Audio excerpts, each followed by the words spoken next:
Assalamualaikum warahmatullahi wabarakatuh. Sampurasun. Yang saya hormati Wakil Gubernur Jawa Barat, yang saya hormati Ketua DPRD Provinsi Jawa Barat, Kapolda Jawa Barat, Kepala Kejaksaan Tinggi Jawa Barat, yang mewakili Pangdam 3 Siliwangi, Ketua Pengadilan Tinggi Jawa Barat, Ketua Pengadilan Tinggi Agama Jawa Barat,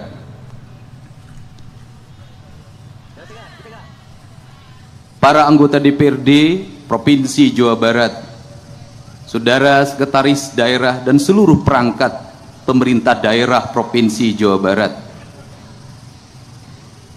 Yang saya hormati kasepuhan tokoh masyarakat Jawa Barat, Cepopong Oce Junjunan, Bapak Ahmad Heriawan, Bapak Iwa Kartiwa, Ibu Wawan Ridwan, Ibu Tuti Setia Hidayat, Ibu Emi Suryaman, seluruh pimpinan tinggi, para pejabat baik sipil maupun TNI di seluruh wilayah Provinsi Jawa Barat.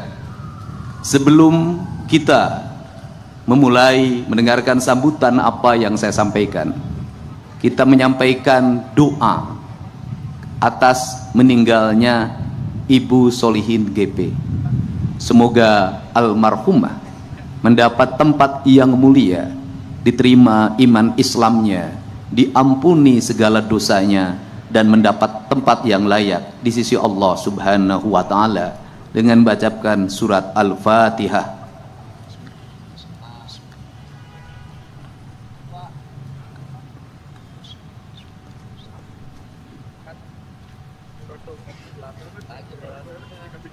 Para pejuang kemerdekaan Republik Indonesia,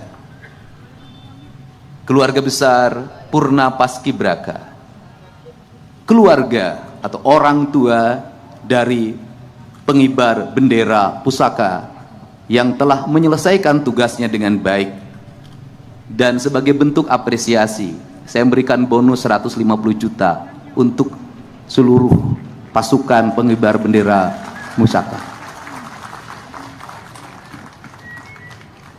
Pada pagi hari ini kita bersama-sama melakukan renungan dan evaluasi diri melalui memahami hikmah secara mendalam tentang makna kemerdekaan Republik Indonesia yang hari ini memasuki tahun yang ke-80. Seluruh jajaran peserta upacara dari seluruh korps TNI Angkatan Darat, Angkatan Laut, Angkatan Udara, Kepolisian, dan juga ada barisan pasukan yang baru selesai mengikuti pendidikan Pancawaluya di Korps Marinir Cilandak, Jakarta, yang berbaris dengan rapi, memperlihatkan kesetiaan dan menunjukkan pada semua bahwa aku adalah anak Indonesia. Kalau diberi kesempatan, kalau diberi pendidikan, aku setara dengan yang lain. Kemerdekaan adalah membebaskan. Membebaskan yang diinginkan adalah ada 4 hal yang menjadi komponen pembebasan kita. Kita harus terbebas atas hak, atas kepemilikan tanah kita. Kita harus terbebas untuk menghirup udara yang bersih dalam setiap hari. Kita harus terbebas untuk menikmati matahari dalam setiap waktu.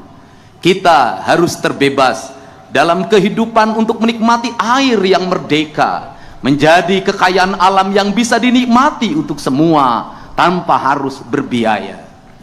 Seluruh kemerdekaan itu ada dalam pikiran dan rencana para pejuang kemerdekaan Republik Indonesia. Ada dalam pikiran dan gagasannya Bung Karno dan Bung Hatta. Ada dalam gagasan pikirannya Supomo. Ada dalam gagasan pikirannya Syahrir. Dan ada dalam gagasan pikiran seluruh para pendiri bangsa Indonesia. Seluruh para pendiri bangsa mencita-citakan bahwa kita suatu saat akan memajukan kesejahteraan umum, mencerdaskan kehidupan bangsa, dan ikut melaksanakan ketertiban dunia yang berdasarkan kemerdekaan, perdamaian abadi, dan keadilan sosial. Bahwa kita akan menjadi bangsa yang berdiri di terdepan dalam sejarah kebangsaan kita, dalam percaturan dunia, manakala kita sudah mampu memerdekakan rakyat kita, memajukan rakyat kita, mencerdaskan kehidupan rakyat kita, memajukan kesejahteraan umum kita. Maka pondasi yang harus dibangun oleh seluruh stakeholder, jajaran pemerintahan yang tertata di Provinsi Jawa Barat sampai tingkat desa, RT dan RW, mengembalikan kembali pesan sejarah kita bahwa bangsa kita harus memiliki hak atas kepemilikan tanah, bahwa bangsa kita harus mendapatkan air yang bersih, bahwa bangsa kita harus menikmati udara yang bersih, bahwa bangsa kita harus bisa menikmati dalam matahari dalam setiap waktu. Karena itulah spirit berdirinya sebuah bangsa, dan itulah prasyarat kedaulatan sebuah bangsa. Relung keadilan itu harus dibangun dalam sistematika berpikir strategik yang dinamakan pembangunan. Maka pembangunan harus diarahkan secara paripurna untuk sebesar-besarnya kepentingan rakyat.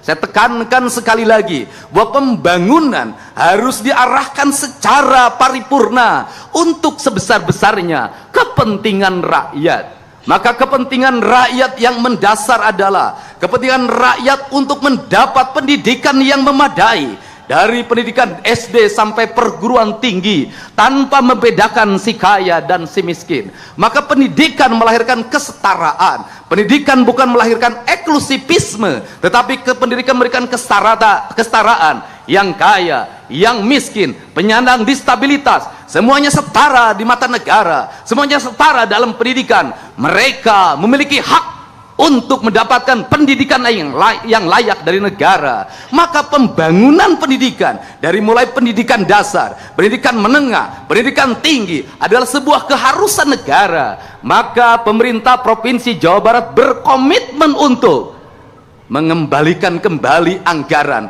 untuk kepentingan pendidikan rakyat, baik kepentingan pendidikan formal maupun pendidikan informal. Tetapi pendidikan juga jangan hanya dipahami oleh bangunan sekolah. Pendidikan jangan hanya dipahami oleh jumlah guru. Pendidikan harus dipahami dalam pembentukan karakter manusia yang disebut dengan manusia Indonesia seutuhnya. Maka manusia Indonesia seutuhnya dalam kaidah Sunda disebutnya rawayan jati. Dalam atmosfer pendidikan dasar kita yang diajarkan oleh leluhur kita, manusia pendidikan adalah manusia yang kaluhur sirungan kahandap akaran. Kaluhur sirungan artinya dia memiliki ide-ide dasar tentang kehidupan, dia memiliki pemahaman ketuhanan yang sangat sempurna. Mereka memiliki teologis yang melahirkan implikasi pembentukan karakter manusia yang dalam kaidah Sunda disebutnya manusia yang cager, bager, bener, pinter, singer. Maka disebutlah Pancawaluya. Maka Pancawaluya harus dibangun melalui gerbang atau pintu. Maka pintu harus dibangun dalam berbentuk kegiatan teknis, baik diatur dalam undang-undang, diatur dalam peraturan pemerintah, diatur dengan Kepres, diatur dengan surat keputusan menteri, peraturan daerah, peraturan gubernur, surat keputusan gubernur, surat edaran, sampai pada tingkat kabupaten kota. Maka seluruh pendidikan dasarnya harus diarahkan pada arah yang sama, bahwa anak-anak Jawa Barat adalah anak-anak yang cager. Kalau ingin anak-anak yang cager, maka konsumsi material makanan anak-anak kita harus bergizi, harus bernutrisi, harus mendapatkan air yang bersih dalam setiap waktu agar lahir masyarakat cager. Maka masyarakat cager, guru harus mengontrol apa yang dikonsumsi oleh anak-anak kita. Orang tua harus bisa mengendalikan apa yang dikonsumsi anak-anak kita. Dari itulah karakter bangsa akan mulai terbangun. Perspektif hari ini adalah anak-anak Jawa Barat mendapat konsumsi gula yang berlebihan, mendapat konsumsi kadar minyak yang berlebihan, bahkan kadar minyaknya sudah melampaui batas. Anak-anak Jawa Barat tidak mengkonsumsi air yang bersih, maka pendidikan kita akan terbentuk karakter cager manakala kita mampu menyiapkan seluruh piranti dasar itu. Yang kedua, kalimat bager terbentuk oleh sebuah manusia yang memiliki ketaatan. Ketaatan pada siapa? Satu, ketaatan pada Tuhan. Dua, ketaatan pada orang tua. Yang ketiga, ketaatan pada lingkungan, masyarakat. Yang keempat, yang paling utama adalah ketaatan manusia pada Tuhan. Dimaknai oleh manusia memiliki ketaatan dan penghormatan kepada tanah, air, udara, dan matahari sebagai esensi dari nasionalisme. Maka dari itu dilahirkanlah gerakan pemerintah harus mengembalikan kembali tata ruang secara benar. Gunung harus berfungsi sebagai gunung, air harus berfungsi sebagai air, sungai harus berfungsi sebagai sungai, danau harus berfungsi sebagai danau, muara harus berfungsi sebagai muara, laut harus berfungsi sebagai laut. Proporsional itu harus dikembangkan dalam sebuah tata ruang yang memadai, tata bangunan yang memadai, tata lingkungan yang memadai. Maka pemerintah daerah Provinsi Jawa Barat secara tegas akan melakukan perubahan yang radikal terhadap berbagai bentuk penyimpangan lingkungan yang bertentangan dengan sendi-sendi kemerdekaan, yang bertentangan dengan prinsip-prinsip kebangsaan, yang bertentangan dengan kedaulatan, yang bertentangan dengan keadilan sosial. Untuk itu rasa adil harus tercipta bagi siapapun, baik yang besar maupun yang kecil, tua dan muda, laki-laki dan perempuan, memiliki kehadiran yang sama tanpa membedakan gender dan unsur-unsur lainnya yang bersifat strata sosial. Maka inilah cita-cita kebangsaan. Kemudian yang ketiga, benar artinya dipahami sebagai sikap transparan dan terbuka, di mana pemimpin yang benar adalah pemimpin yang terbuka terhadap apa yang dilakukan, benar transparan dalam pengelolaan anggaran, benar dalam perencanaan, benar dalam pelaksanaan, benar dalam evaluasi. Maka pembangunan dipahami bukan hanya sebagai output, tetapi juga outcome, benefit bagi kepentingan rakyat. Maka rencana pembangunan harus diarahkan, apakah sebuah kegiatan ini memiliki makna bagi stimulus ekonomi, memiliki makna bagi keadilan, memiliki makna bagi perubahan. Maka komponen itu tidak boleh menjadi komponen aksesoris yang harus terbuka, di mana masyarakat bisa mengaksesnya langsung terhadap pemerintah. Kerangka berpikir material digital adalah bukan kerangka aksesoris, tetapi kerangka transparansi di era digital yang harus dilakukan oleh kita bersama. Kemudian yang ketiga, pinter. Maka prioritas yang ketiga adalah pinter. Pinter adalah sebuah kerangka manusia yang melahirkan watak bahwa dia memiliki kecermatan intelektual. Maka dia memiliki kemampuan membaca, dia memiliki kemampuan menulis dengan baik. Maka kita harus melakukan evaluasi otokritik terhadap problem yang terjadi di Jawa Barat. Kalau ada anak SMP yang tidak berhitung, kalau ada anak SMP yang tidak bisa membaca, kalau ada anak SMA yang tidak ngerti matematika dasar, mereka nanti tergopoh-gopoh ketika memasuki dunia industri, mereka tergopoh-gopoh ketika memasuki dunia pekerjaan, mereka memiliki ketahanan fisik yang lemah ketika memasuki TNI, Polri. Maka ini adalah piranti harus segera dibenahi. Pemerintah yang baik adalah pemerintah yang berani melakukan evaluasi terhadap seluruh kekurangan-kekurangan yang dimiliki. Yang kelima adalah singer. Singer artinya manusia yang mau bangun pagi. Singer artinya manusia yang mau berlari cepat. Singer artinya manusia yang mau berjalan lebih cepat dari orang lain. Kelemahan bangsa kita adalah, kelemahan warga Jawa Barat, dia pinter tapi dia pemalas. Dia pinter tetapi dia lemah. Dia pinter tapi dia tidak mau berkompetisi. Maka cager, bager, bener, singer, pinter adalah sebuah kerangka berpikir tentang kesempurnaan manusia. Maka manusia itu disebutlah manusia Indonesia seutuhnya. Maka pada pagi hari ini, atas nama pemerintah Provinsi Jawa Barat, saya menyampaikan permohonan maaf pada seluruh masyarakat Jawa Barat apabila masih ada anak Jawa Barat yang tidak bersekolah SD. Masih banyak anak Jawa Barat yang tidak bisa meneruskan SMP karena tidak punya seragam. Masih banyak anak Jawa Barat yang berhenti sekolah karena ketidakmampuan biaya. Maka dari itu adalah dosa besar yang kita pikul bersama. Seluruhnya harus terevaluasi dengan baik. Tidak boleh peristiwa itu terjadi lagi. Karena tidak boleh peristiwa itu terjadi lagi, maka kita harus berani melakukan koreksi. Selain itu, saya juga menyampaikan permohonan maaf karena masih banyak rakyat kita yang pulang dari rumah sakit secara paksa karena BPJS-nya tidak mengcover.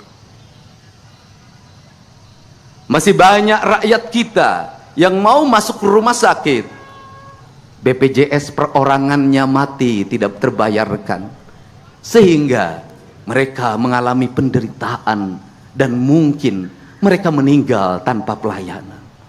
Atau mereka yang BPJS-nya tercover, terbayarkan, dijamin oleh pemerintah, tetapi tak sanggup diam di rumah sakit karena seluruh dapurnya terhenti karena tak ada beras, tak ada minyak goreng, tak ada bahan pangan yang dimakan, berbaring di rumah sakit melahirkan penderitaan yang lama.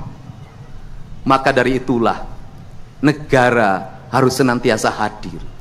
Saya mengajak pada seluruh jajaran aparatur pemerintah di Provinsi Jawa Barat, para ketua RT, ketua RW, kepala desa dan kelurahan, para camat, bupati dan wali kota, untuk senantiasa membuka layanan terbuka bagi masyarakat, agar masyarakatnya bisa mengadu terhadap apa yang dia alami, agar kepala desa membuka rumahnya, menerima rakyatnya dalam setiap waktu, sehingga keluh kesahnya bisa dijawab, agar para camat juga sama, agar para bupati, wali kota juga sama. Seluruh jajaran kalau dilakukan secara kolektif, maka sendi-sendi penderitaan itu akan segera terselesaikan.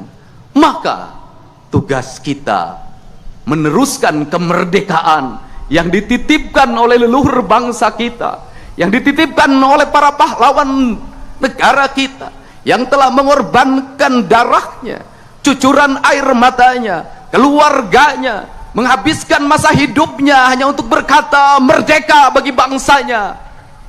Hari ini dalam keadaan bahagia karena negara yang dititipkannya mampu dikelola dengan baik oleh para penerusnya yang memegang tahta kekuasaan, baik di legislatif, eksekutif maupun yudikatif. Tetapi sebaliknya, manakala kita menjadi pengkhianat dari apa yang dia titipkan, maka pada saat ini leluhur kita, para pahlawan kita mengalami kesedihan dan kepedihan yang tiada tara. Kenapa?